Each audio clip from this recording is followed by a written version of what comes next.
Queridos irmãos, queridas irmãs do Movimento Espírita do Estado do Rio de Janeiro, mais uma vez nos unimos a Jesus a estudar os caminhos que nos levam à paz. Quando nós resolvemos estudar os Evangelhos, quando nós resolvemos mergulhar na mensagem de Jesus, nós vamos perceber que numericamente e em exemplos, a lição de amar é a mais abundante do Evangelho. Mas Jesus, como mestre por excelência, não ensinava apenas pelo discurso, apenas falando para nós. Ao contrário, traz para as criaturas em torno de si os exemplos, a prática, a vivência, que é a maneira mais eficiente de ensinar. Mesmo assim, quanta confusão nós fazemos, mesmo assim, aqueles de nós que não nos lembramos ou que não estivemos lá aos pés do Mestre naquele momento em que ele esteve materialmente conosco, dizemos assim, é difícil entender o Evangelho, essa lição aqui é complicada. E ele sempre muito preciso, sempre muito pródigo em ações e sempre muito econômico em palavras. Jesus agia muito mais do que discursava para a multidão, tanto que só há 4 grandes sermões lá no Evangelho que são relatados pelos evangelistas. E aí, num determinado momento dessas lições de amar, Jesus mostra toda a sua capacidade de síntese. É verdade. Ele traz para nós, num momento em que ele estava sendo tentaram acuá-lo os fariseus, os escribas, querendo desmascarar, querendo mostrar que ele não era profeta coisa nenhuma, querendo abater o seu conceito em relação ao povo que ali estava a ouvir o mestre. Eles se aproximam com aquele ar sempre muito mistificador, sempre muito de pessoas bondosas, de pessoas interessadas em preservar a qualidade da fé, como agiam os fariseus daquele tempo e os fariseus de agora também agem, e se aproximam de Jesus e dizem, mestre, qual é o maior mandamento da lei? Porque eles já estavam prontos, discutidores por excelência, a gastar horas debatendo com Jesus sobre aquilo que estava na Torá, sobre aquilo que estava escrito na lei de Moisés. E aí Jesus cala essas criaturas, trazendo o seguinte, em 2 frases, 3 ensinamentos de amar, muito precisos. Então o mestre se ergue e diz a eles, o maior mandamento da lei é aquele que vocês encontram lá em Moisés. Amarás a Deus sobre todas as coisas, e aqui vai outro, semelhante a este. Amarás o teu próximo como a ti mesmo. E aí a gente percebe, olha só, amar a Deus, amar ao próximo, mas Jesus não esqueceu de dizer que nós temos que amar a nós mesmos. Não são 3 ensinamentos de amar em 2 frases apenas? Verdade. E olha que coisa interessante, não é? Porque muitas vezes as pessoas confundem. As pessoas que estavam ali em torno do mestre já ficaram confusas. Já ficaram assim, mas o que ele quer dizer com isso? O maior mandamento é amar a Deus e amar ao próximo. Mas Jesus diz, aqui vai outro semelhante a este. Ou seja, Jesus assemelha o amor a Deus ao amor ao próximo e ao amor a nós mesmos. A mesma situação. O amor é uma força única e aí a gente tem isso em perceber. Só que com o passar do tempo, só que, à medida que o tempo foi passando, as criaturas foram deturpando, foram confundindo, e aí o amar a Deus que Jesus propõe virou aquela sensação temerosa de ter medo de Deus e conquistar o amor de Deus e bajular Deus para receber benesses, para receber favores. Tanto que na literatura do século XIX, as pessoas que eram ditas muito piedosas eram ditas tementes a Deus. Deus era para ser temido, não era para ser amado. Pelo menos na conceituação religiosa daquela época da codificação. E aí Allan Kardec traz para nós esse conceito de novo, nos apresenta esse conceito mais uma vez, tanto no Evangelho segundo o Espiritismo, como também nas outras obras da codificação, a necessidade de amar a Deus, de amar ao próximo, de amar a nós mesmos. Só que as criaturas foram fazendo confusão a respeito disso. Pior ainda, o amar ao próximo. O amar ao próximo já não era mais amar a humanidade inteira. Amar a todas as criaturas que estão em torno de nós, mas apenas aqueles que pensam igual, apenas aqueles que são do mesmo partido, apenas aqueles que são da mesma religião, apenas aqueles que são da mesma etnia. E aí deu uma confusão danada, lançou o mundo em guerras, dividiu o cristianismo, como nós temos visto dividir o espiritismo hoje, por questões políticas bobas, tolas, que não mereceriam a nossa consideração, porque nós deveríamos estar gastando mais tempo trabalhando do que discutindo coisas de bandeira política desta ou daquele viés, de direita ou de esquerda. Afinal de contas, Jesus trabalhava para compartilhar, dividir o pão, levar consolação às criaturas. E ele é o nosso modelo e guia. É a ele que nós devemos buscar imitar e não os políticos que estão aí. Mas, voltando aqui para o nosso estudo, também converteram o amor a si mesmo em pecado, em egoísmo, em narcisismo, e isso era pecaminoso. Nossa, na Idade Média, alguém que tivesse prazer de viver, alguém que gostasse de si, era considerado um pecador, ao ponto de aquelas criaturas mais fanáticas usarem o tal do cilício, que era uma tira de couro com pontas metálicas que eles apertavam contra uma das pernas para sentir dor o tempo todo, porque não era permitido ao cristão da Idade Média ter prazer de viver. Isso era considerado pecado. Gostar de si mesmo, sentir prazer através de si, através do seu corpo, através da experiência da vida. Era proibido, era negado. E aí foram necessários muitos séculos, e as religiões se debateram e não conseguiram trazer muita luz a esses três ensinamentos de amar de Jesus. Mas, às vezes, um olhar de fora ajuda. E aí Erich Fromm, um psicólogo, um psicanalista, da época da década de 30 do século passado, lança o olhar sobre isso. Escreve um livrinho fininho assim, mas é um livrinho ótimo, maravilhoso, reflexões interessantes que nos ajudam a complementar os ensinos da doutrina neste momento. E aí Erich Fromm escreve lá o livro A Arte de Amar. E ele começa exatamente neste momento em que Jesus é afrontado pelos fariseus. E diz, amar a Deus sobre todas as coisas, amar ao próximo como a si mesmo. E aí nessas reflexões, Erich Fromm começa assim, nós, diz ele, deturpamos. O amar a Deus virou buscar o amor de Deus. As criaturas foram sendo transformadas em tementes a Deus. E olha só que coisa interessante, né? Num primeiro momento, o amar a Deus, que é esse primeiro grande, o maior dos ensinamentos que Jesus nos aponta, ele foi aos poucos sendo pervertido. Porque quando nós éramos seres mais elementares, mais primitivos, quando nós ainda não tínhamos esses conceitos e esses preconceitos todos de sociedade, de casta, de nível social, em que nós vivíamos nômades, em que nós acordávamos num dia num lugar, saíamos procurando o nosso alimento e dormíamos numa outra caverna, aquela criatura, ela se sentia frágil, ela se sentia fraca, tanto que nós não encontramos em nenhum estudo antropológico sociedade de ateus. Sociedades, agrupamentos humanos primitivos que não tivessem alguma demonstração de devoção a uma força maior. E é exatamente por isso, diz Erich Fromm, o elemento primitivo, o ser primitivo, ele tinha medo, ele se sentia frágil. Anoitecia, os animais começavam a rugir, a miar, a produzir ruídos na floresta, ou então uma tempestade produzindo raios, produzindo trovadas, e aquela criatura tinha medo, e ela orava. De alguma forma primitiva, ela pedia a proteção de uma divindade, do deus ou dos deuses em que ela acreditava. E aí ela percebia, passado um tempo, o sol nascia e a claridade trazia então o esclarecimento de que os animais estavam longe, não era uma ameaça tão próxima. Ou de que a tempestade passava e logo a terra estava saneada, adubada mais uma vez, os rios transbordavam e levavam a sua fertilidade para as margens, permitindo inclusive buscar novos alimentos. E ele percebia também o seguinte, olha, mas essa divindade para a qual eu orei, ela trouxe paz e tranquilidade para mim, fez o sol se erguer e trazer luz para mim, mas também trouxe para aquele que estava lá do outro lado e competiu comigo pela comida ontem. Então esse Deus não faz nenhuma distinção. Ele gosta de mim e gosta do outro, porque ele nos criou. Era a percepção instintiva que as criaturas tinham. Mas à medida que nós fomos crescendo, à medida que nós fomos amadurecendo, à medida que nós nos tornamos sedentários, criamos o conceito de propriedade privada, o que é complicado, mas que ajuda a progredir, que ajuda a ambicionar posições melhores, desde que isso não seja levado a um extremo doentio de ambicionar só para si, o que é puro egoísmo. Nós começamos a criar a nossa tribo, e a nossa tribo era melhor do que a tribo do outro. Então, de novo, vinham períodos em que aquela tribo sofria com seca ou sofria com chuvas torrenciais e mais uma vez eles pediam às divindades, pediam à divindade que os protegesse. Só que, da mesma forma, a chuva vinha para acalmar a seca ou então a tempestade parava para acalmar as enchentes e tudo voltava à normalidade para a nossa tribo e para outra tribo do outro lado do rio que competia conosco pelos peixes, pelos frutos, por tudo mais.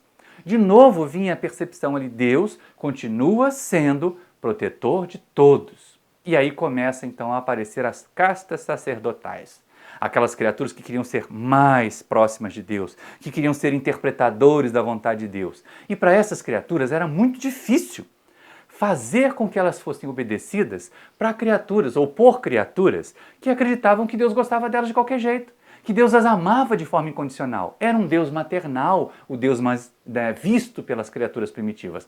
Foi com o sacerdócio que Deus virou paternal e começou a exigir determinados comportamentos, a impor determinadas condições para que nós pudéssemos receber dele as suas benesses. Criou-se, inclusive, a gente vê isso lá no Velho Testamento, o conceito de que nós somos desgraçados, de que nós somos marcados, estigmatizados pelo pecado original cometido por um determinado grupo de seres e que vem arrastando até nós, a nossa espécie inteira. É pecadora por causa daquele pecado original. E aí nós precisamos fazer coisas, nós precisamos melhorar, nós precisamos bajular a divindade para poder receber dela a sua graça, as suas benesses. Que coisa mais equivocada é essa? E aí, de novo, a gente perverteu o conceito de amar a Deus proposto por Jesus para o conceito de buscar o amor de Deus. E buscar o amor de Deus é mais fácil do que amar a Deus. Porque nos conceitos é seguir o que o sacerdote fala. É seguir o que o dirigente da instituição fala. Você faz um determinado número de preces, você faz doações para a igreja, você faz doações para a instituição e Deus vai te beneficiar. E Deus vai te cumular de bênçãos. Muitas vezes tem usado isso, muitas pessoas têm usado isso, inclusive por essas propostas de prosperidade religiosa que aparecem por aí, em que as criaturas dão um carro para que receber dois, né? Dão seu dinheiro para poder abrir um comércio mais pujante, como se Deus estivesse realmente ocupado em proporcionar a nós só o conforto material nesse momento na Terra. E não é verdade. A proposta é muito maior. Alguns companheiros ligados à área da teologia dizem que essa proposta de prosperidade é uma traição às propostas e aos ensinamentos de Jesus. Mas isso deixemos que eles discutam. Vamos voltar aqui para o nosso conceito da divindade. E aí o que fazer então? Como amar a Deus? Já que buscar o amor de Deus não é o conveniente, porque nós já temos. Voltar a esse conceito antropológico de que Deus nos ama porque nos criou, é isso que é importante. E aí, sabendo disso, entendendo que Deus nos ama porque nos criou, como nós vamos amar a Deus como Jesus ensinou? E aí, lógico, nós vamos amar a Deus reconhecendo a divindade como causa primeira de todas as coisas, como força acima das nossas, como capacidade e inteligência acima da nossa, e nos colocarmos como suas criaturas, capazes de reconhecer nele em todas as situações. Tudo na criação está envolvido, mergulhado na divindade. Então nós amamos a Deus quando nós respeitamos o ambiente em que nós vivemos, quando nós não jogamos o óleo da fritura no ralo da pia no domingo em que fizemos aquele peixinho, quando nós aprendemos a não desmatar, a não destruir abusivamente e passamos a entender a lei de destruição apenas como a da manutenção e da renovação dos seres na Terra, em que é necessário sim, por enquanto, pelo menos para esses corpos difíceis, pesados que nós temos, que a carne alimente a carne, como dizem os Espíritos a Kardec lá no Livro dos Espíritos, mas amar a Deus é reconhecer, é cuidar da criação. Reconhecendo Deus presente na criação, expressar amor pelo Criador é amar a criação. É respeitar e manter o nosso ambiente, as nossas florestas, cuidar para não jogar lixo pela janela do carro quando nós estivermos fazendo uma viagem, para não comprometermos com poluentes as nossas águas, os nossos rios, fazermos a nossa parte na reciclagem do lixo. Cuidar do ambiente é amar a Deus. Mas cuidar dos animais é amar a Deus, porque eles também são nossos irmãos da criação e Deus está presente ali neles. Eles chegarão ao ponto em que nós estamos hoje, num outro planeta, quando já mais evoluídos, alcançarão a fase humana da evolução. E é lógico, aí por isso Jesus diz, aqui vai outro semelhante a este, quando fala dos maiores mandamentos. Amar ao próximo também é amar a Deus. E aí a gente entra nessa segunda proposta, na segunda diretriz de amar de Jesus, amar ao próximo. Mas quem é o próximo? Como nós dissemos no começo, nós transformamos o próximo no nosso companheiro de time, na torcida, no companheiro de religião, no companheiro de etnia, mas os outros não são o próximo, então não precisam ser amados. Olha como isso é perverso. Quando na verdade Jesus nos propõe amar a todos, a toda a humanidade. O próximo, o mais próximo de nós, são os outros seres humanos. E aí nós vamos com Erich Fromm de novo. Estudando o amar ao próximo, ele coloca o seguinte: o amor é uma força única. Tanto que Jesus o exercitou no ponto mais extremo que a humanidade poderia perceber, sem fazer distinção alguma entre as criaturas. Claro, dando a cada criatura a dose de amor que ela necessitava, na forma que ela necessitava. Mas nós vamos perceber o seguinte: nós, para manter o nosso equilíbrio, para a gente garantir as nossas relações sociais, nós fatiamos o amor, principalmente em relação ao objeto ao qual esse amor é direcionado. E aí fomos criando algumas facetas. Erich Fromm escreveu o seu livro mais ou menos ali pelo final da década de 30, quando a Europa já atravessava aquele momento difícil do prelúdio da Segunda Guerra Mundial. Então ele conseguiu perceber 5 formas de amar o próximo, mas Jesus nos ensinou 6. As 5 que o Erich Fromm percebeu e mais uma que ele não teve condições, pelo menos nesse livrinho fininho, da Arte de Amar, de relatar para nós. Porque estava muito longe do alcance daquelas criaturas, dos seus contemporâneos, esse tipo de amor. Mas vamos começar devagar. E aí, ao observar a sua coletividade, ao observar a sociedade em que ele vivia, a sociedade germânica, daquela final da década de 30 do século passado, ele começa a perceber assim, a primeira forma de amar ao próximo que existe, aquela mais elementar, é o que ele chamou de amor maternal. Claro que na amostragem que Erich Fromm fez, era a mulher que cuidava dos filhos, era a mãe que cuidava da família. Mas a estrutura social de hoje coloca para nós que é um perfil psicológico, amor maternal. E mais importante que qual é a pessoa que exerce é o que esse perfil psicológico representa. E o amor maternal ele representa a incondicionalidade de amar. Por isso talvez Jesus não tenha podido nos apresentar Deus como mãe, porque o amor maternal é incondicional e as criaturas abusam quando são imaturas. Então, o amor maternal é incondicional, diz Erich Fromm. Ele é protetor, ele visa dar segurança ao ser logo nos primeiros momentos da sua vida na Terra. E ele só analisou, pensando do ponto de vista materialista, as crianças. Para nós espíritas, isso é mais importante ainda, porque o amor maternal ele é aquela proposta de ninho, de aconchego, que nós espíritos desencarnados vamos acolher e aceitar reencarnar, ou ter menos receio de reencarnar, exatamente porque contaremos com esse amor maternal que nos protegerá, que zelará por nós, que nos alimentará, que nos abrigará do frio ou do calor excessivo, que cuidará e nos defenderá de outros. Nós vemos, inclusive entre os animais, como que a mãe protege as crias, como que as mães humanas protegem as crias, ao ponto até de se negarem a enxergar os seus defeitos, até que seja tarde demais para corrigi-los. E é exatamente esse o problema. Erich Fromm também aponta a mesma virtude do amor maternal, a incondicionalidade. A mãe ama os filhos quando eles estão cheirando a talco Johnson, ou quando eles acabaram de encher a fralda do mesmo jeito, quando eles estão lá fazendo a tarefa da escola, quando eles chegam com o boletim todo azul, quando eles chegam com o boletim todo vermelho, mesmo que ela pegue o chinelo e ameace dar uma surra quando o boletim está vermelho, ela não vai fazer isso.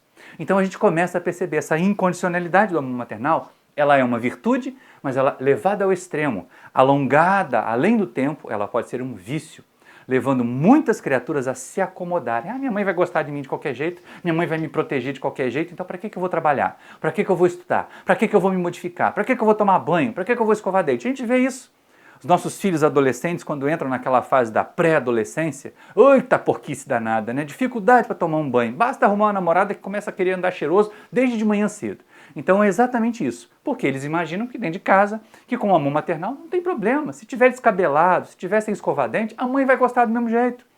E aí aparece a segunda estrutura psicológica para dar equilíbrio, para dar um certo balanço nessa organização familiar, que é a estrutura psicológica do amor paternal, diz Erich Fromm. Diferente do amor maternal, o amor paternal ele é condicional. Ele estabelece metas que precisam ser atingidas para que o filho sinta, perceba o amor que a figura que exerce o amor paternal tem. De novo, na estrutura de Erich Fromm, o homem. O pai, aquele que trabalhava o dia inteiro e chegava em casa apenas para acertar as contas com os elementos da família do seu proceder, mas que também dava a proteção e trazia a disciplina. A grande virtude do amor paternal, a sua condicionalidade, é nos impor disciplina. Nós vemos até quem é pai de criança pequena, agora nem tão pequenos assim, né? Mas quem é pai de criança pequena assiste desenho animado sem nenhuma culpa, né? E um daqueles desenhos da Disney, nós vemos o personagem, no segundo filme, né? Que era muito tosco, ele era o anti-herói, o ajudante da vilã até, mas ele passa no segundo filme todo o período querendo ganhar o dedinho para cima, o ok, o positivo do pai, querendo conquistar a aprovação da figura paternal. Então é basicamente isso. A condicionalidade do amor paternal leva-nos, cada um de nós, a querer mudar, a querer melhorar. Por isso, talvez ainda hoje, nós precisamos, por imaturos, por indisciplinados, precisamos ver Deus como o Pai nosso que está nos céus, como Jesus ensinou. Porque no amor paternal há condicionalidade. No amor paternal há metas a serem atingidas. Nós não podemos nos acomodar na imperfeição. Nós temos que tentar melhorar. É claro que, da mesma forma como no amor maternal, a mesma virtude elevada ao extremo pode ser vício, no amor paternal também. essa disciplina excessiva, essa disciplina draconiana, faz com que muitas vezes nós nos tornemos hipócritas, tanto na relação humana, quantas vezes aquelas figuras da normalista da década de 50, 60, né? Que saía de casa com o punho da camisa abotoada, com a saia plegueadinha, toda lá debaixo do joelho, virou a esquina, o pai não está olhando, já subia a saia, virava uma mini saia, abria os botões da blusa para virar um top, pronto. Ia para a escola toda animada, toda emperequetada. Tem até uma música do passado de uma cantora que agora vive em outras fileiras, que diz: toda donzela tem um pai que é uma fera, mal sabe ele que a fera é ela. E a gente diz lá no interior de Minas, quando a gente aperta muito, quando a gente tenta apertar muito, segurar muito uma coisa, escapa tudo pelo vão dos dedos. Então essa disciplina excessiva, esse amor paternal draconiano, essa exigência além da conta, torna-nos hipócritas. Tanto filhos que se comportam diante do pai de um jeito e longe deles acabam chutando realmente, fazendo bagunça, criando problemas, agindo de um comportamento equivocado para poder expandir tudo que foi reprimido neles, quanto na nossa relação com a divindade. Quando nós começamos a temer a Deus, a achar que o Pai está vigiando, que Deus está olhando, nós nos tornamos hipócritas. Nós nos tornamos aquela criatura: hoje é dia de reunião mediúnica, então eu tenho que ficar bem comportado, porque Deus está lá, os espíritos vão me ver. Mas no dia que não é reunião mediúnica, dá para ver aquele filmezinho picante. Não é? Então essa hipocrisia que a gente tem que evitar. E aí de novo vem a questão: o amor paternal une-se ao amor maternal para dar equilíbrio. Bom, mas e nas estruturas familiares de hoje? Na época do Erich Fromm era muito claro, os papéis eram muito bem definidos. Hoje, os papéis já não são assim, as famílias têm múltiplas facetas. Nós temos famílias nucleares mesmo, com o homem e a mulher a cuidar dos filhos. Nós temos as famílias homoafetivas, com 2 homens, 2 mulheres a cuidar dos filhos. Então é necessário uma combinação, um concerto entre os elementos da família para verificar quando e quem vai exercer o amor maternal, aquela estrutura que dá segurança, aquela estrutura acolhedora, e quem vai exercer o amor paternal, aquela estrutura que disciplina. Nas famílias monoparentais, a mesma pessoa, o mesmo indivíduo, a mãe sozinha que cuida dos filhos, o pai sozinho que cuida dos filhos, tem que exercer os 2 papéis. Tem um momento em que ele tem que ser maternal, ele homem, e acolher os filhos no colo, mesmo grandes, e acariciar os cabelos e dizer: não, eu te entendo. Eu sei que você está atravessando um momento de vida, e tem outras horas que tem que ser realmente aquela figura paternal. Olha, faça o favor de melhorar, vá cumprir sua tarefa, arrume o seu uniforme. A mesma coisa a mãe. Em determinado momento, ela vai ver o papel que a sua feminilidade lhe dá com mais fluência, que é o afeto maternal, que é pôr no colo, que é proteger, que às vezes até super proteger. Mas em determinado momento, se ela cuida sozinha dos filhos, se quiser fazer um bom processo de educação, ela vai ter que ter o amor paternal. E vai dizer: basta, chega, obedeça, cumpra, faça as determinações, arrume o seu material, deixe o seu uniforme no cesto de roupa suja para ele ser lavado, lave as suas roupas íntimas. Isso tem que ser feito por qualquer um. É a forma de educar e é a forma também de nós marcarmos presença. Porque quando nós nos omitimos do amor maternal e do amor paternal, a terceira forma de amar, percebida por Erich Fromm, escasseia na família, que é o amor filial. Allan Kardec levou tão a sério, esteve tão ocupado com isso, que o capítulo 14 do Evangelho segundo o Espiritismo traz para nós toda essa discussão da ingratidão dos filhos, do laço de família, do honrar pai e mãe. Porque no tempo do codificador, como agora, também havia essa degeneração das relações filho-paternais. E é complicado isso, porque assim, quando que esses filhos deixaram de amar e respeitar seus pais? Quando eles não foram amados e respeitados. Na época de Kardec era frequente que os pais trabalhassem 12, 16 horas, as relações de trabalho eram assim draconianas, e os filhos ficassem abandonados nas ruas. Ora, quando esses filhos ficavam adultos e cuidando de si mesmos, tiveram agora os velhos, os idosos para cuidar, eles abandonavam esses idosos. Ou então, os filhos dos ricos, que os pais estavam sempre envolvidos em chás, em caçadas, em aventuras da nobreza ou da aristocracia, e eles ficavam cuidados por amas, às vezes até envenenavam os pais para poder chegar logo ao título, para ganhar logo a posição que seria deles por herança. Então era um desrespeito às relações familiares. Mas por quê? Porque não encontraram na infância, principalmente na primeira infância, uma estrutura equilibrada de amor paternal e de amor maternal. Então é necessário, exatamente como nós vemos na física, para que qualquer corpo se sustente com um equilíbrio real, são necessários pelo menos 3 pontos de apoio. A família, para que ela se sustente de forma real, ela precisa do amor maternal, do amor paternal, para garantir o amor filial. E aí nós vamos perceber isso se estendendo para a sociedade. Cuidar dos nossos filhos, dizer não para educar é difícil. O sim é muito fácil, não é, gente? Dizer sim não precisa de explicação, mas quando nós dizemos não, nós temos que provar que amamos e que estamos dizendo não porque amamos. Nós não pegamos o filho e a filha e levamos para tomar vacina, leva aquela injeção, chora, esperneia, mas nós sabemos que estão fazendo isso por amor. Então, quando pedem alguma coisa desarrazoada, diga não. O não, às vezes, é uma forma mais pujante de amar do que o sim. Porque, como nós dissemos, o não vai requerer que nós expliquemos, que nós ensinemos, que nós coloquemos claramente, eu nego porque eu te amo. E não dizer só não também, não é, gente? Tem hora que é possível dizer sim. Quando for possível dizer sim, diga sim. Quando for possível participar com eles das brincadeiras, brinque. Mas quando não for, faça entender, olha, é meu horário de trabalhar, é seu horário de brincar, eu não posso estar com você. E fazer com que o nosso tempo junto com eles seja de qualidade. E definir que o nosso tempo junto com eles seja real. Porque muita gente diz assim, mas eu trabalho muito, eu tenho que garantir boas escolas, bons cursos, boa formação, bom conforto para minha família. E esquece de ser da família. Então é importante que a gente tenha atenção em relação a isso, sobre essa questão, até porque com esse tripé bem organizado, com esses 3 pontos de apoio dentro do núcleo familiar, nós podemos expandir o amor ao próximo. Expandir o amor ao próximo para a 4ª forma de amar observada pelo Erich Fromm, que é o amor fraternal, a amizade. O amor fraternal que tem escasseado na nossa sociedade também, porque nós temos visto a sociedade cada vez mais intolerante. Aquelas criaturas que só são boas amiguinhas para os que estão iguais.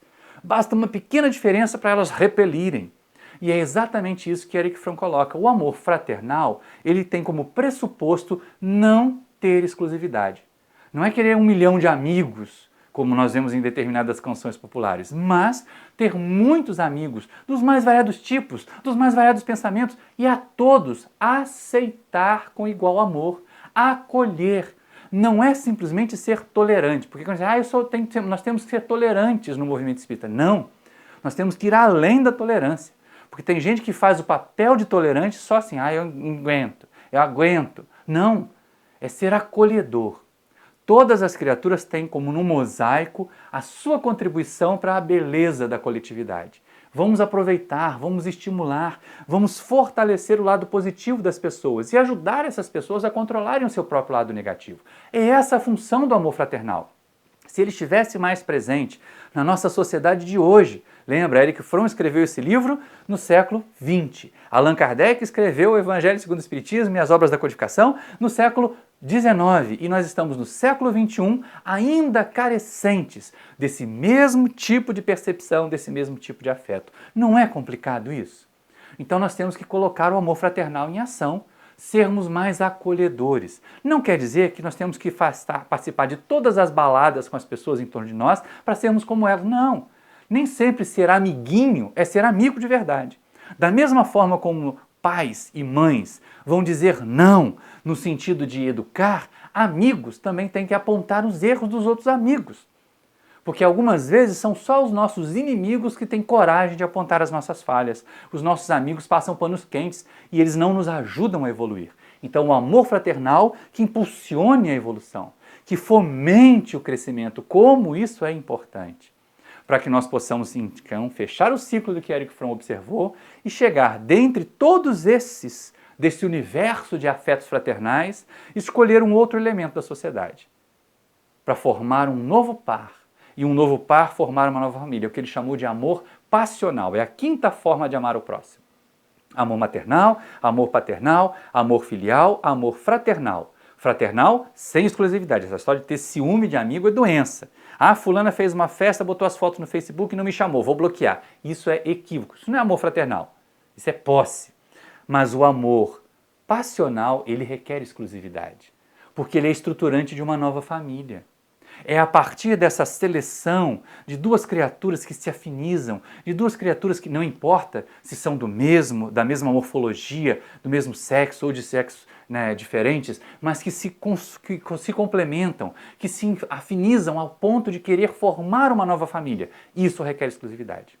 Porque aquela história de um dia nós estamos com um, outro dia estamos com outro, dia estamos com outro, quando vierem os filhos, quando a família se estruturar nesta forma para permitir a encarnação de novos espíritos, como será o processo de educação? Uma propaganda, certa vez, levada algumas décadas atrás, de uma operadora de telefonia, dizia assim, o fulano é meu segundo filho do terceiro casamento, e a Beltrana é a quarta filha do primeiro casamento. E eles, no final das contas, já não sabiam mais quem era filho de quem, de que casamento. Então, essa confusão na orientação da família, ela é negativa. Já é difícil orientar a família com duas cabeças pensantes, ainda mais com 3, 4, 5. Então, entendamos isso. O amor passional, escolha. Não quer dizer que você tenha que ficar amarrado a uma pessoa para o resto da sua vida, carregar aquela cruz, mas que respeite o afeto que a outra pessoa sente por você e respeite a sua capacidade de amar essa outra pessoa. Mas eu não amo mais, então encerre o relacionamento e aí se prepare, cicatrize as feridas do encerramento de um relacionamento, porque sempre deixa feridas. Deixe essas feridas cicatrizarem primeiro e depois se proponha um novo relacionamento. Ninguém está proibido disso. Vamos lá no livro Vida e Sexo de Emmanuel e nós vamos perceber essa colocação. Mas temos que ter o cuidado, principalmente se há prole, para que o nosso amor passional não seja egoísmo. Um querendo satisfazer o outro e os filhos criados pelos avós, e os filhos criados pelas babás, e os filhos criados soltos. Não! Sejamos cuidadosos e por isso a passionalidade do afeto, com ou sem o ato sexual, ela requer exclusividade. Ela requer a dedicação de um ao outro, do outro ao um, para que ambos cuidem da prole que for chegando, se é que a prole chegará, ou se a missão deles for ambos juntos contribuírem para o crescimento de uma sociedade, para o crescimento de uma obra, ainda assim requer exclusividade. E a gente começa a perceber assim, mas Erich Fromm percebeu esses 5? Percebeu. Lá na década de 30 do século XX, entre as duas guerras, mas ele não conseguiu observar, ou pelo menos escrever para nós nesse livro A Arte de Amar, a sexta forma de amar proposta por Jesus, que é amar os inimigos. Ui, mas essa é difícil, essa é quase impossível. Não é nada fácil. Principalmente porque a gente tem aquela ideia falsa, aquela ideia equivocada, de que amar os inimigos é ter por eles carinho, é querer que eles venham tomar chazinho, comer um lanchinho que a gente tem de casa. Não, não é nada disso. Quando Jesus diz lá, reconcilia-te com o teu adversário enquanto estás com ele a caminho, para que ele não te entregue ao juiz, o juiz não te ponha nas mãos do meirinho e sejas metido em prisão. De lá não sairás quando não pagares o último centavo.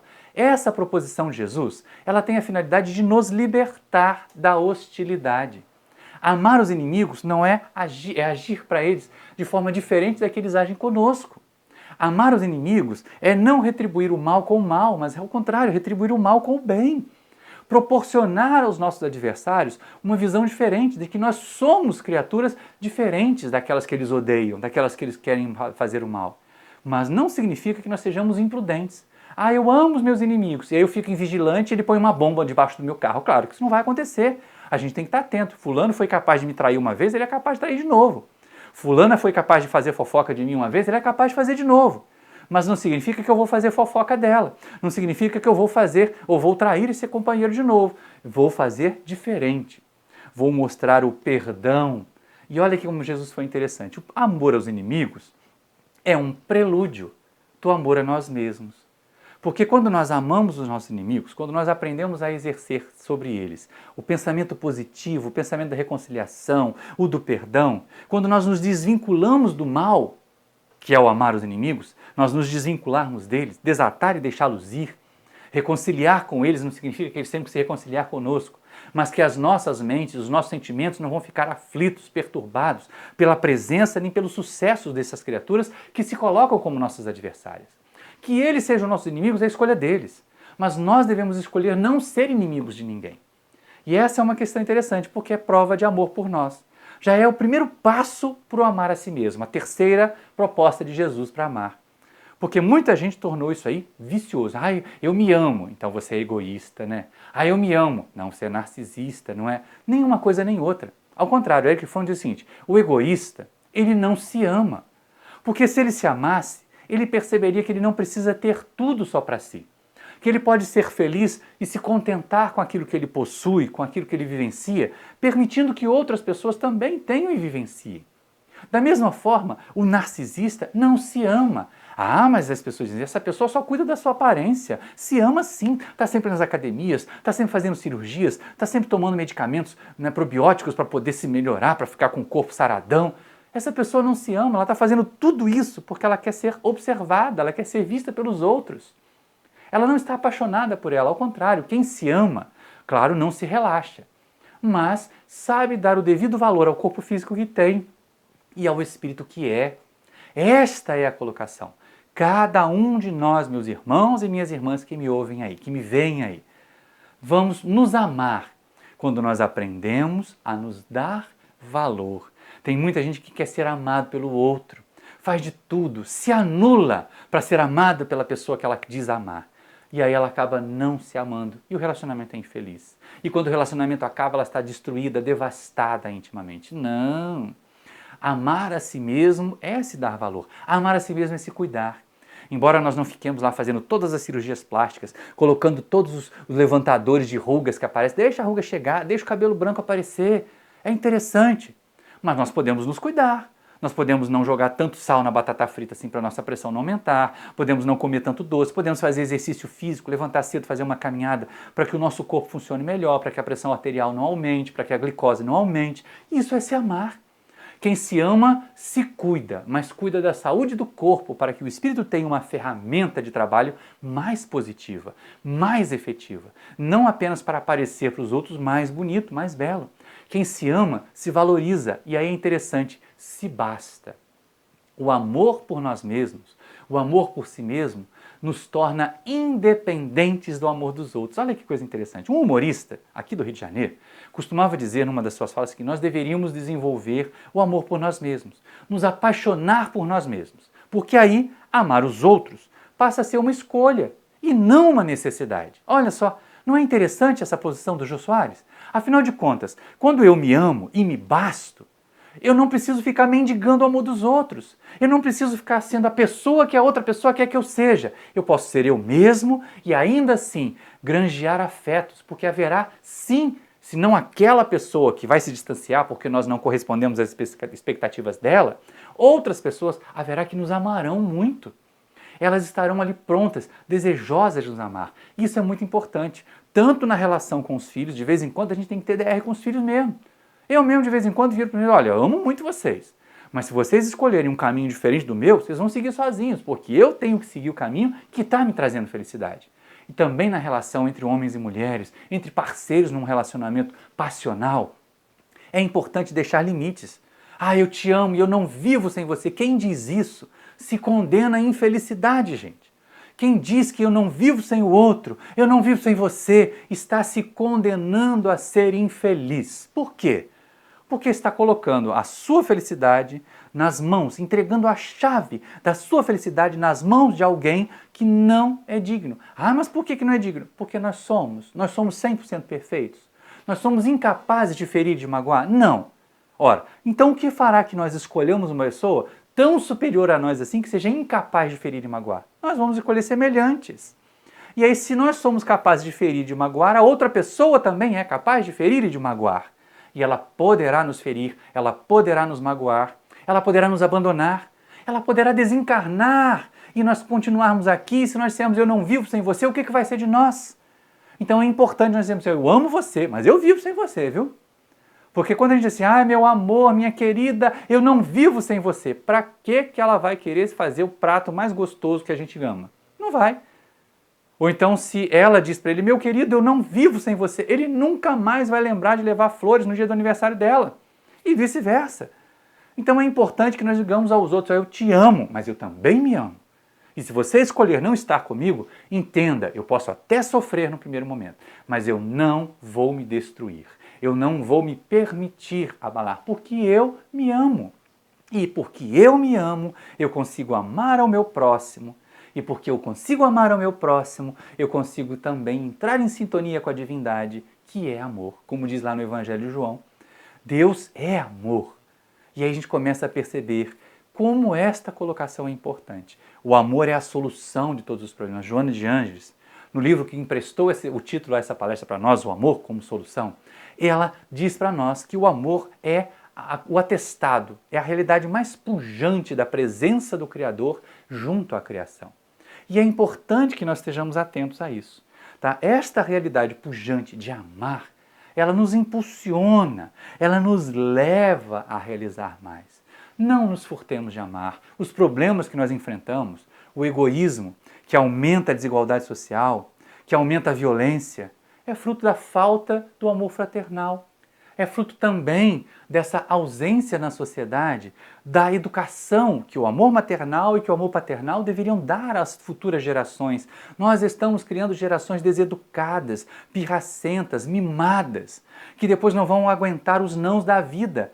Nós, pais e mães, acordemos nós. Se nós quisermos proteger os nossos filhos com o amor maternal, mesmo sendo homens, tá? Mas protegê-los com amor maternal. Não quero que meu filho passe pelo que eu passei. Não quero que minha filha enfrente as adversidades que eu enfrentei.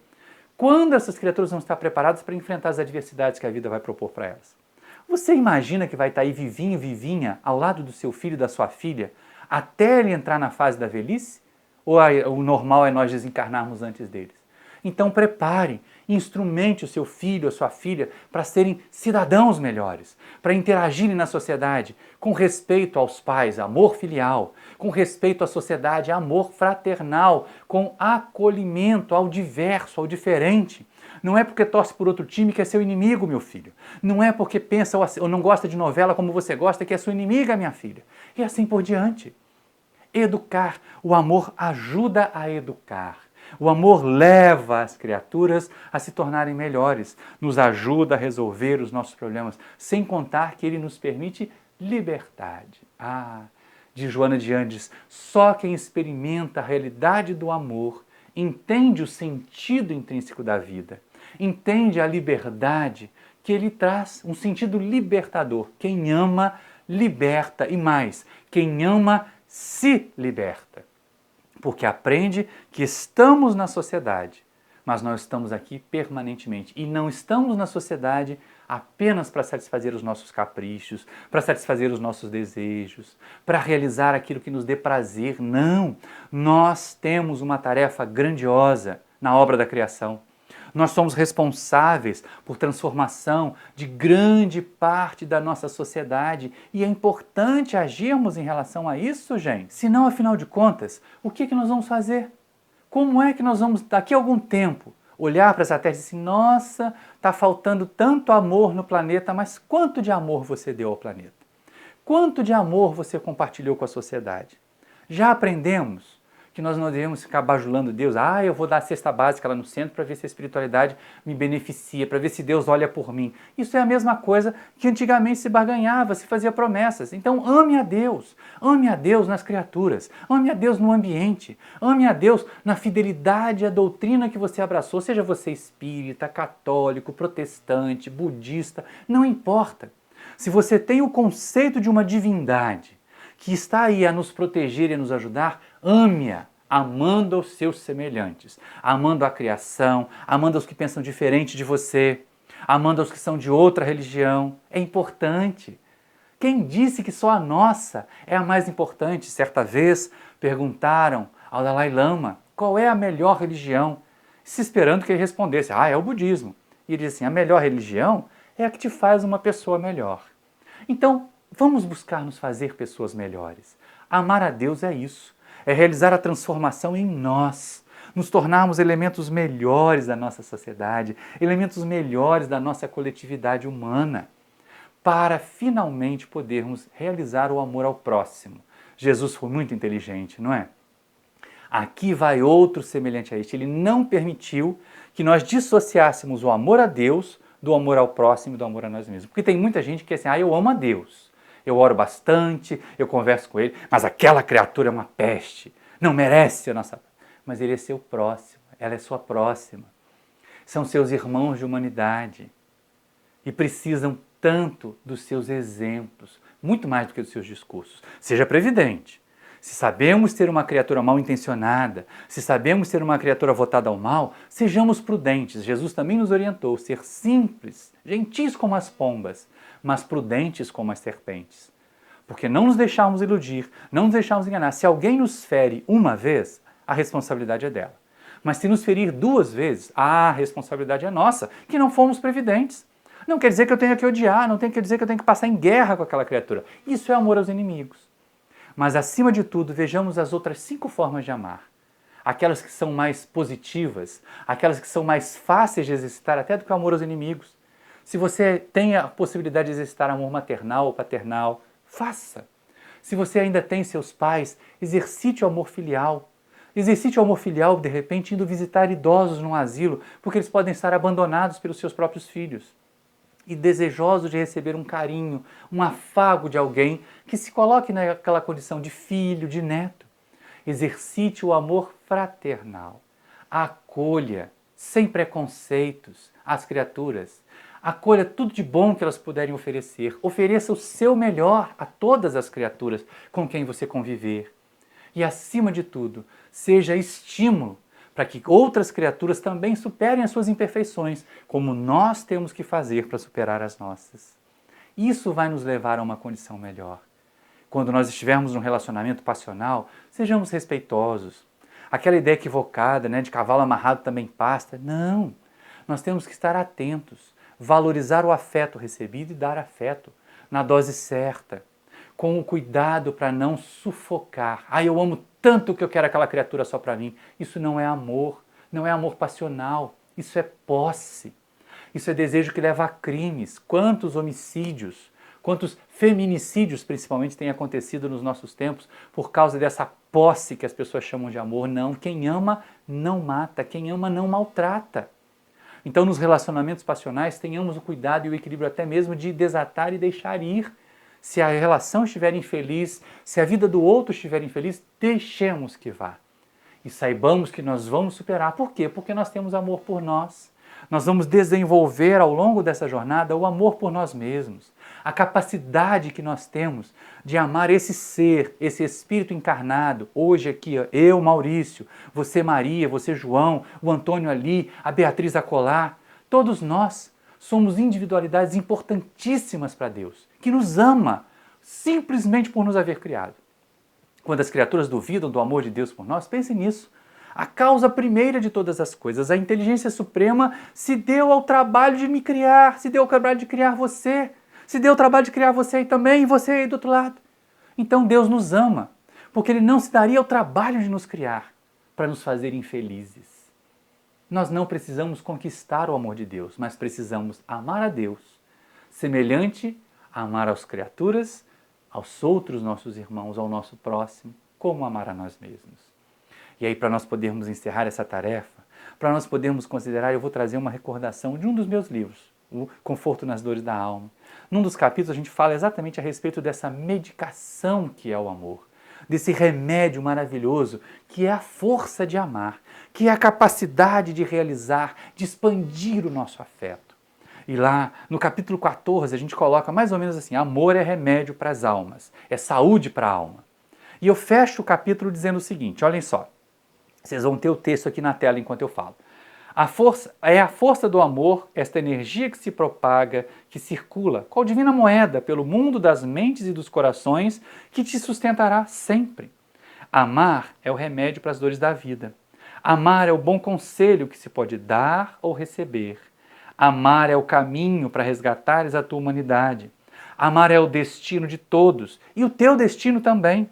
Amar é ter saúde espiritual e moral. Amar é trazer a saúde do espírito para todas as células do corpo. Amar é a tábua de salvação dos momentos difíceis. Amar é viver feliz e em paz. Por isso é tão bom amar. Amemos, meus irmãos. Amemos, minhas irmãs. Porque o amor será a solução para todos os grandes e os pequenos problemas que a vida nos oferecer.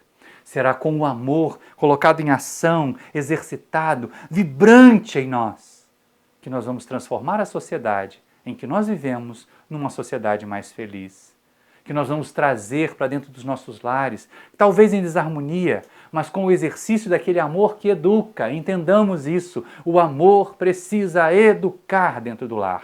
O amor precisa ser força educadora dentro da família. Não se furtem a dizer não quando não for necessário, porque quem ama muito também diz não.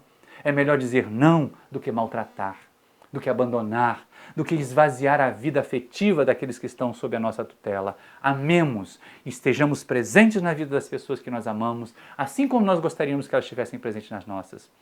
Porque reunindo muitos que se amam, amando muito intensamente, difundindo a mensagem de Jesus, amar a Deus sobre todas as coisas, amar ao próximo e amar a nós mesmos, nós construiremos para nós um futuro de harmonia, um futuro de paz. Muita paz a todos e muito obrigado pela sua atenção.